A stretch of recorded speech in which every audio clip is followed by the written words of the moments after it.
ওসমান হাদির শাহাদাতের 218তম দিন। আজ পর্যন্ত আন্দোলন ছাড়া আমরা এই ব্যাপারে সরকারকে কোনো কথা বলতে দেখি নাই। তোমার অন্তত এতটুকু কৃতজ্ঞতা প্রকাশ করা দরকার।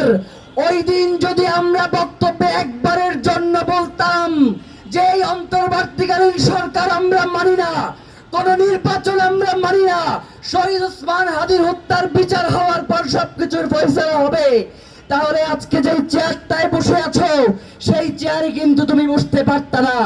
সুতরাং এইটাকে কোনোভাবেই দুর্বলতা হিসেবে দেখো না।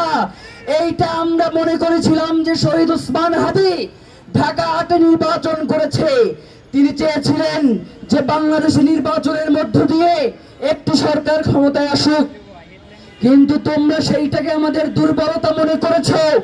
প্রিয় ভাইয়েরা, ডিসেম্বরের মধ্যে শহীদ ওসমান হাদির হত্যার বিচার যদি সম্পন্ন করা না হয় তাহলে আমরা সরকার পতনের আন্দোলনের ডাক দেব। এই ব্যাপার নিয়ে কোনো ধরনের নেগোসিয়েশন হবে না। ভারতে যখন মমতা বন্দ্যোপাধ্যায় যখন শহীদ ওসমান হাদির খুনের ব্যাপারে কথা বলে, পররাষ্ট্র প্রতিমন্ত্রী বলে যে এইগুলোকে আমরা ওইভাবে দেখছি না, সাবেক একজন মুখ্যমন্ত্রী কি না কি বললো সেগুলো নিয়ে আমাদের কিছু যায় আসে না।